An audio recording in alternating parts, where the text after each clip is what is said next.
Hello, hello, ladies and gentlemen, and welcome to another episode of the Daily Friends Show. I am your host, Nicholas Lorimer, and I am coming to you from the dark right now as I have a scheduled power outage at my house. So apologies for the bad lighting if you are watching on YouTube.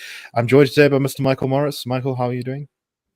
Very well, thank you. From a delightfully balmy Cape Town, I must say. Very It's nice. perfectly mild and slightly cool up here in Joburg, which is lovely, at least in my eyes. We also have Sara Gon joining us. Sara, how are you? No, I'm fine. Thank you, Nick. Very good to have you with us. Sara will just have to pop off before the end of the show. So with that in mind, let us get straight into it. I think there's not that much news today, but there is a pretty interesting story, which is about the media and journalism in general. And that is from the Daily Maverick, which is, of course, one of the most important opinion journals in the country and also does some good investigative reporting. And they have shut down their website for today. They say, if you go to the Daily Maverick pages today, you will see that we have shut down for 24 hours. We have never shut down before in nearly the 15 years we've been around. This was not an easy decision, but we felt compelled to highlight the global crisis journalism faces and what that means for our democracy and our economy. It goes on to talk about the massive reduction in the number of staff in newsrooms around the world, but with particular focus on South Africa, where there's been a recent huge reduction in the number of people who are working for media organizations. They go on to say, our cities are falling in lockstep with the demise of local journalism, with no accountability measures interrogating a broken system. Without that, our economy can't grow, business struggles to create jobs, and the tax base shrinks, creating a larger burden per person. As we are a national news site, there is a misconception that we are in every corner of South Africa. We are not. If we could hire more, we could change this. There is more than enough work to triple the number of journalists we currently have. Advertising revenue, grant funding, and philanthropic support are drying up. Your contributions have kept the Daily Maverick alive. And they reveal that they only have about 28,000 contributors who pay them some money every single month, but they get about 10 million page views per month, which is quite a lot more, as one can imagine. So they say that they're doing this shutdown for 24 hours to demonstrate what it would be like if there was a world with no reporting, no investigations, no updates, no accountability. And they encourage people who like their website to share the news. So this is an interesting question, and it's one that I know, Michael, you in particular know quite a lot about because you worked in the media pretty much your whole life, which is that there has been a very big financial problem facing many news organizations over the last couple of decades. And that's because people in the age of the internet like free media. They like to be able to go to a news site, to not have to deal with a pop-up, to not have to deal with a login, to not have to deal with too many intrusive over-the-top ads. And yet at the same time, they've still demanded the kind of quality journalism that used to be pretty easy to pay for when newspapers made lots of money before the internet. Newspapers used to make an absolute killing, often through things like their classified section and things like that. But those things have all been wiped out and taken over by the internet now. And so media has been left with this big financial gap as they've tried to kind of, on one hand, keep people reading, on the other hand, square the costs, the fact that they make far less money.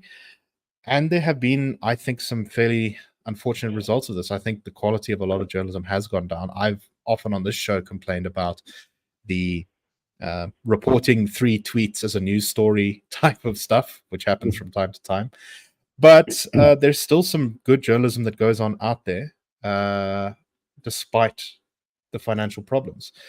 What do you make of this whole story, Michael? What do you make of this move by the Daily Maverick? What do you think? It's, as you say, a very broad topic. Just as you were speaking, the idea of a newspaper not appearing, I remember probably in the early 80s, a crusty old sub-editor on the Cape Argus newspaper where I was a young reporter, coming up to me one day and saying, never use the word chaos in a story. Chaos in a supermarket because of a sale, or a chaos, even a protest. Chaos erupted. He said, don't ever use the word chaos. It means complete and utter mayhem, a complete destruction. The newspaper doesn't come out when there is chaos. So don't use the word chaos ever. And And of course, here we are with a newspaper not coming out, and it's a measure of the environment that we're in, and the environment the Daily Maverick has to operate in. That there is not chaos, that the world hasn't come to an end because the Daily Maverick has not appeared. It inevitably will be seen as a little bit gimmicky, and yet on the other hand, I think it does underline a very serious journalistic situation. I remember probably 10 years into my career and being quite resistant to the idea earlier on of journalism being a business or newspapers being a business. To me, it was a much more earnest and noble affair than merely a business. But about 10 years in, I began to recognize that a newspaper that is not financially independent cannot be politically independent either. And that's independent from business as much as from government. So the relationship between, and there was always a very strict division between church and state, the management of a paper and the editorial. The two, more often than not, detested one another. And that was a healthy thing. I think where that, and that's one of the consequences where some of the changes we've seen is that division has been eroded, and very often editorial decisions are made on the grounds of commercial considerations, which is a very bad thing. But one had a very clear sense in the old days of that division holding, and the newspaper being able to be robust and courageous and so on, but on the condition that it was independent enough to stand on its own 2 feet, and that meant it was selling in the marketplace. So the marketplace has changed. It's not anyone's fault. It's not the fault of the media market that it now has, a very, very wide range of media products to choose from. It's an absolute cornucopia today compared to what it was in the 1980s. Everybody had to turn to a newspaper, I think, in those days. Now, there's a terrifically wide range of things, and there are costs. I think you've suggested some of those, the quality and so on. Newspapers or traditional news organizations, even if they're online, wanting desperately to be hip and snappy and to try and somehow get a little bit of the cachet of the social media sphere and the immediacy of the digital media space. But ultimately, I think, and I do think they're raising important concerns, and these are not to be taken lightly. But I do ultimately think if media companies are failing, it's because they haven't come up with a solution. We're now 30 years into the digital era, and we still don't really have the kind of easy way you referred to paying, easy ways of paying. You want to make it painless, as easy as clicking on something. That's how easy it should be to have a modest sum paid, however often. I mean, it's a very difficult thing, but it ultimately requires a business solution. It's not hectoring people about supporting investigative journalism is actually not going to do the trick.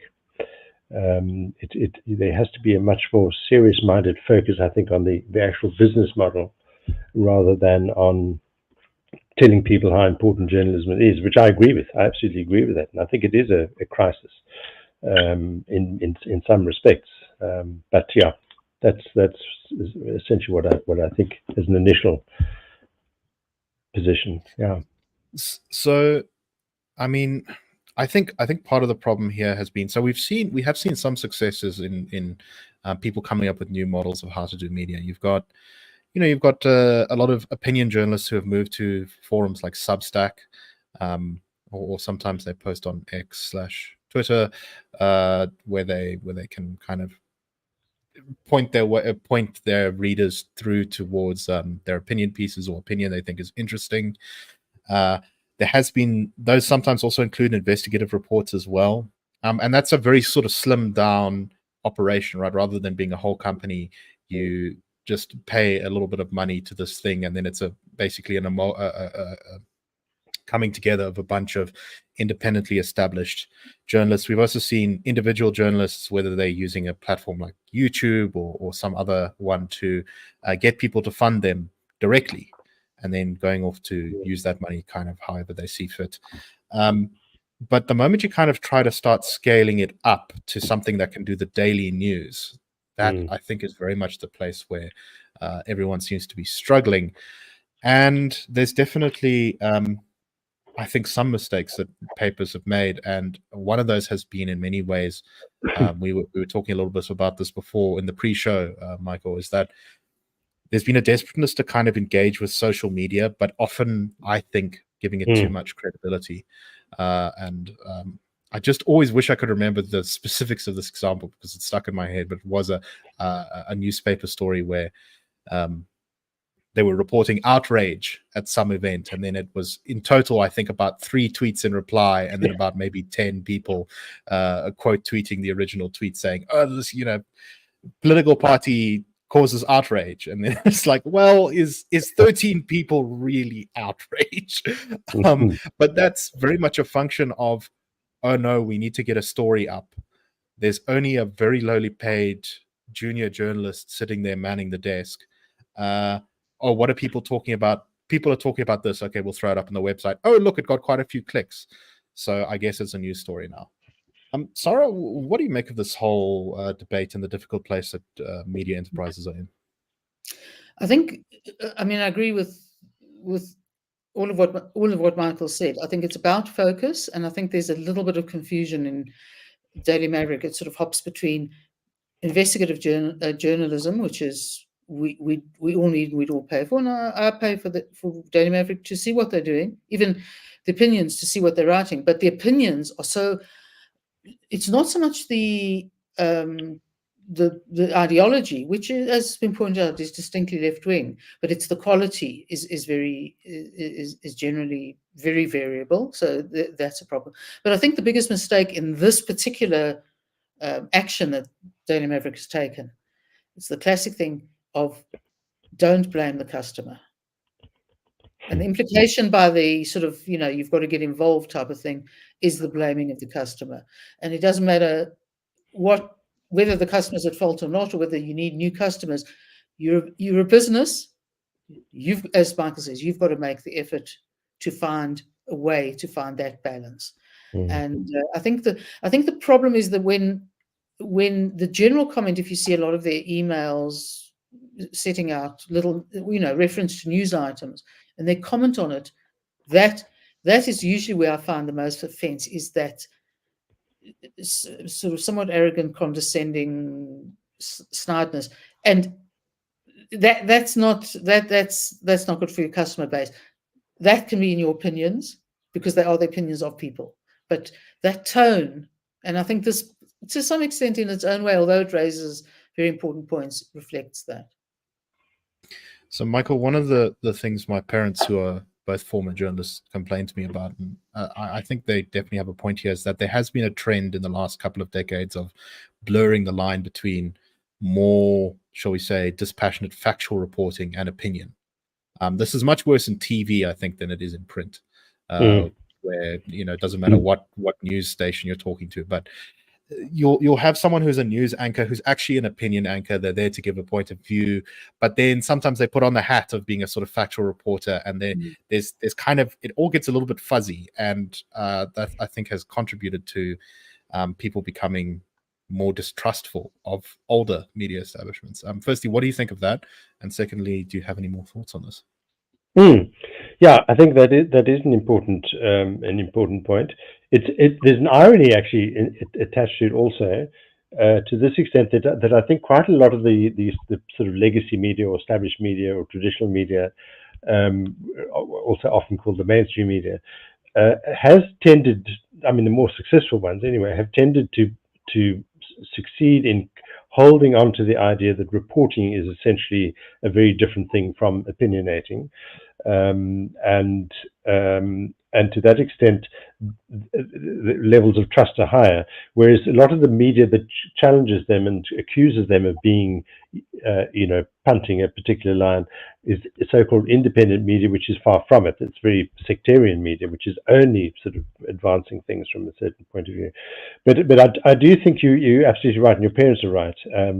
I well remember probably the late 80s, there was a shift towards, there was a word that was always used towards what was thought to be more in-depth reporting or more substantial reporting, and they used to say, you've got to provide the context. And that's fair enough. It probably is important to, in a news story, it's not just a question of saying X said, Y said, these are the very bold facts. That's fine. And I think that worked pretty well in the 1920s, 1930s, 1940s. But, the world changes and the media changes, and the media was changing at that point. And it was felt that what you've got to do is provide context. And that really opened the door to letting individual journalists allow their own perspectives to shape the story, and you'd see little things sort of creeping in, and there was this, an erosion of the barrier between what you could take as factual reporting, which tomorrow might be added to or corrected, or as the case may be, and reporting that was actually not really reporting, but simply an expression of a point of view, and some of that worked very well. Some of it was very, very successful if it was in the hands of a really good pro, he or she who able to, in a way, alert the reader to, this is what I'm thinking about what I'm seeing, but in fact, what I thought was contradicted by the next thing that happened, which was this. In that way, you can write a very, very nuanced and interesting piece of work on something which is quite difficult to understand, maybe. And you can present all these different points of view. But if at the same time you're under commercial pressure and you are juniorizing your newsrooms, and you're cutting back on sub-editing, which is very often the very first casualty of that process, exactly what your parents are referring to, then what you do get is a hodgepodge of things, and the whole enterprise just becoming essentially untrustworthy and murky. Yeah, I think that's definitely been the case. The way that I've always thought that it was supposed to work, and maybe this was naive or overly simplified, was that you have news reporting, which tells you the verifiable, exactly what we can tell without much contest. And then you've got opinion to give you that context to say, look, here's what happened and here's why this is important or not important, or that kind of thing. And that does seem to have broken down a bit. Also, I think there's just a bit of a problem of the fact that it's very easy to choose. You can choose the information you want to be eating now, so to speak. Very much, most of the people who watch this show or any show on the internet or anything are here because they most of the time agree with us. We do have some people who disagree with us or watch us, but that's not unique to us. That's kind of all media these days. And that just also means when you've got a smaller market, that's less money to monetize. You have to kind of get people's energy up, which encourages you to write nonsense. You can extract more from it. Maybe. So it's something I want to... Go ahead. Just touching on that, the New York Times is not the newspaper it used to be, although every now and then one does have some insight into perhaps an old kind of journalism resetting itself. But certainly in the 80s, 90s, 70s, and before, they had a very, very strict policy of physically separating the opinion section from the newsroom. In the building, and there was just no contact. The people who were writing it, the leaders and editorials and main opinion pieces and so on, would sit and pontificate in their offices, or not pontificate. I can't think of the word I was looking for. Think about and prognosticate, whatever, and not be tempted to go down to the newsroom and ask questions or in any way be tainted by association with the other side of the operation. So that was a very interesting thing, and I mean that soon went away completely, and inevitably also under the pressure of the commercial considerations. Often you'd have managing directors saying, we can't be so precious about the stuff. We've got to have newspapers that sell. We want to, where's the front page lead that's really going to capture the public's imagination?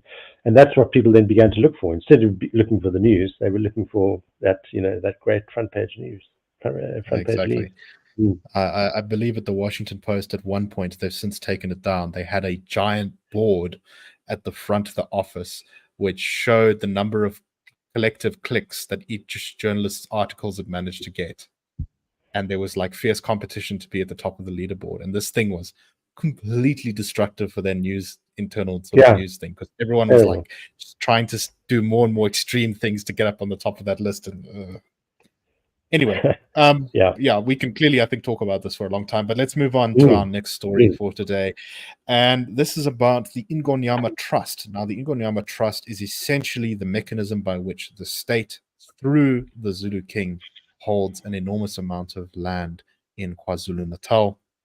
This is essentially the land of what under apartheid was the KwaZulu homeland.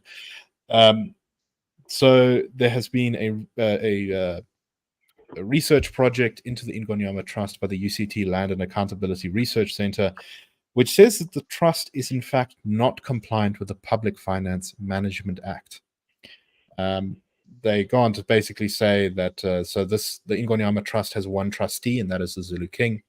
But in effect, the land does sort of belong to the state. They have the sort of final say of it, because at the end of the day, they could take it away from the Zulu King. The trust holds about 2.8 million hectares of communal land on which more than 5 million people live. It was originally established in 1994 under the Ingonyama Trust Act. Since 2019-2020, the board of the trust no longer prepares the trust's financial statements in accordance with the Financial Management Act, which has apparently been accepted by the Auditor General. Information in relation to the trust income and spending of money is vaguely reported, and there's very dodgy sort of financial record keeping on a lot of this stuff. So the trust hasn't responded to this report yet. They said they needed to read through it to kind of come to a conclusion about it. But, Sara, there's some many bigger questions about the Ingonyama Trust, I think. And one of them is, this is a thing that I think politically, particularly considering the current weakness of the ANC and KZN, the government has been very scared of touching, right? They don't want to get the Zulu monarchy mobilized against them. They don't want to get people who are benefiting from the system campaigning against them. But it's kind of mad that 5 million people are living on land that it effectively belongs to the state that they will never be allowed to own, that the best they can hope for is a permission to occupy and kind of, be sort of renters of the state. What do you make of this, Sara? Look, this sort of dispute has been around for a long time, and there's clearly the trust was formed as a political vehicle to, for the Zulu hierarchy when it was formed back in the early days, and it's been generally poorly managed from a financial point of view, from all the auditing requirements, etc. And then, of course, and one of the problems is it's not owned by the trust, but they have been leasing people's land to them, which is is not part of the deal. It's not theirs to lease, and as you say, the inhabitants don't benefit one way. In fact, not only do they not benefit by ever owning the land and having it as capital to do what they need to do with it, but they're paying to tribal authorities money that they shouldn't be doing. So it's been to a large extent a little nasty political mess all the way. The problem, of course, now is that if the tribal authorities will, you do not want to upset the king or their trusteeship when you've got Jacob Zuma breathing down your neck, and that's actually all your own fault. Speaking for the ANC, that's all your own fault. So the timing of this report should not please the ANC at all. It shouldn't please the MK or Zuma, but MK or Zuma can ignore it for the time being, wait for the 6 weeks until the election. It's not going to affect their support, whether they're not seeming to support the people because the trust has been doing the wrong thing, or they're not supporting the trust because the trust should be doing something else. That none of that matters. ANC, it matters not to be seen to be upsetting either Zulu people, Zulu authorities, trust authorities, or anybody. So the ANC is once again sort of caught with it's very bad planning, but it's terribly important that this be seen and be dealt with, certainly after the election. So nothing's going to happen before. Exactly. Michael, what do you make of this thing? I mean, one of the proposals we've talked about, I think before in the past, is giving a lot of this land to the people who own it. Now, it's complicated because a lot of that land hasn't been properly demarcated, and who gets what, and dividing it into pieces would be very difficult. But the current situation is just not great at all. No, indeed. And this whole concept is very, it's not even old-fashioned. It's kind of archaic.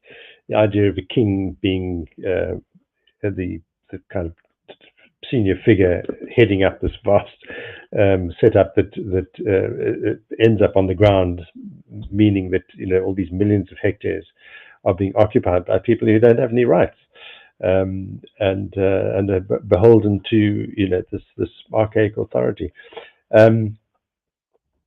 If you look at, just looking at the map in the ground up piece, the map of KZN with all the portions of the trust land marked in green, it's very extensive. And as Sara rightly says, what a what a difficult political hot potato for the ANC and the government to be presented with at a point when MK, I think, is very cleverly and nurturing a relationship with traditional leaders and the king. Yes. and also the sense of nationalism, the kind of very particular kind of Zulu nationalism at the same time. Also, so the IFP has always been a supporter of the Ingonyama Trust as well. Right, indeed. So it's a kind of embedded in the politics there. So quite a difficult thing to deal with from that point of view. But something that we've written about, our colleagues, especially Terence Corrigan and Dr. Anthony Jeffrey, I think over and over, in the debate about property rights and expropriation without compensation and land reform, which is the ANC's preferred term, or the term that's commonly used. Here is, very clearly an example of an enormous resource that could be used very effectively to truly empower people through property rights. Mm-hmm. I often think of that wonderful book, Why Nations Fail, by the economists Darren Acemoglu and Stephen Robinson. And on every third page, the thing that they emphasize right across history is property rights as the agent of societies that succeed. Ordinary people in whatever society it might be, having the incentive to hold and own property and to benefit themselves. And here's a prime example of a resource that could in fact be used very, very effectively in this way to make an enormous difference to millions of South Africans. Exactly. I would also add that I think that this is probably bad for the Zulu monarchy in the long term. That ultimately, by being kind of tied to the politics of the day and people's livelihood and things, is in the long term probably going to hurt that institution and may in fact end up being its downfall. So I think it would probably be in the long term interests of not just the people living on the land or the government or anyone really, but also the tribal authorities as well, to consider the fact that this thing is probably going to end up collapsing at some point, and it will be a disaster for absolutely everyone involved. So it's better to move to a state where those institutions are focused on their kind of cultural and traditional role, as we've seen in many countries around the world, which is successfully pulled off, having a monarchy and still being a modern state. Exactly, and it certainly doesn't in any way, I don't think, undermine the potential, the very positive potential of monarchs to be a binding figure in a society. But rather than a divisive one. Exactly, and that's always much more effective in free societies where people do in fact have protected property rights and so on. So yeah, I think you're absolutely right. Yeah. Okay, let's go on to our last story, and this is but funny you mentioned chaos at the beginning, because the headline of this one, I think it's a Citizen piece, is "Chaos at Lenasia South Hospital," and the title is "No Water and Electricity." So, according to some reporting by the Citizen, Lenasia South Hospital has, at least for the past couple of months, kind of had intermittent water and electricity. The situation, based on the reporting here, is really bad. Nurses on night duty fear for their safety and congregate in one room, taking turns to check on the patients using cell phone torches for light, essentially abandoning much of the wards to kind of whoever can come in. There's very little control over them. Clogged toilets. Friends of the patients have to bring them water per day, every day, to take their pills. For meals, people are served basically some bread and vegetables, and that's about it. Psychiatric patients at night just sort of wander around the hospital doing whatever they like, and many of the other patients are terrified of them. And doctors aren't able to check up on people's vitals because there often isn't electricity to operate the machines. Now, this is a fairly horrifying story, and it's not a completely unusual one. We've heard this about South African hospitals, particularly in our more rural provinces, usually not in Joburg. But the worst part of the story comes at the end, when it says, contacted for comment, the Provincial Department of Health spokesperson said he was not aware of problems plaguing the hospital and promised to investigate. Michael, what do you make of this?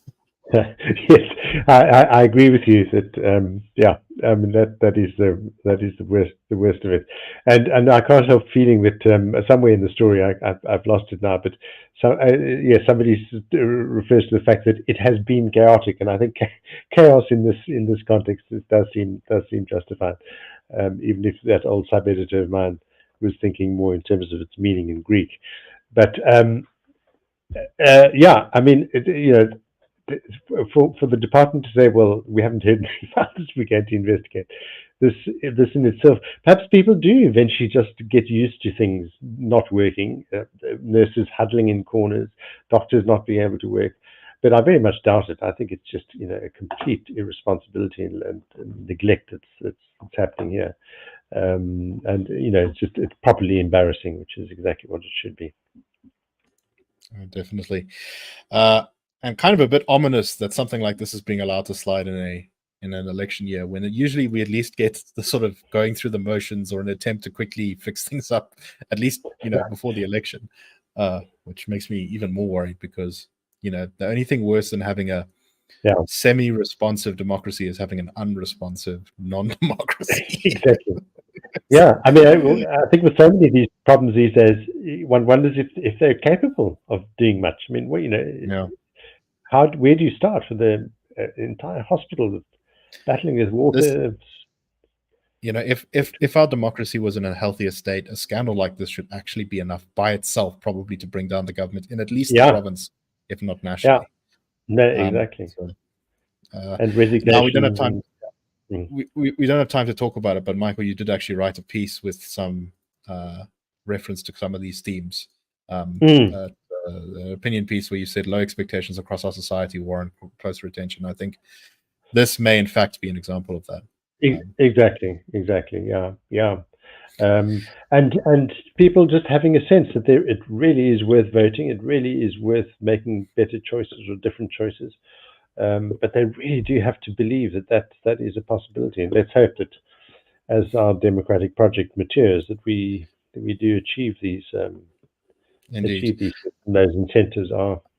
I mean, I've heard it said before that, what's the point? Things don't work. We're a democracy and it isn't working for us. I would say that the only thing worse than being a dysfunctional democracy is not being a democracy. Yes, exactly. And I think there are many, many examples that I could point to prove that point. But we are out of time for today. So thank you very much for watching. We hope you found the show interesting. We will, of course, be back tomorrow with the Daily Friend wrap. Sarah had to jump off quickly at the end here because she had somewhere to go.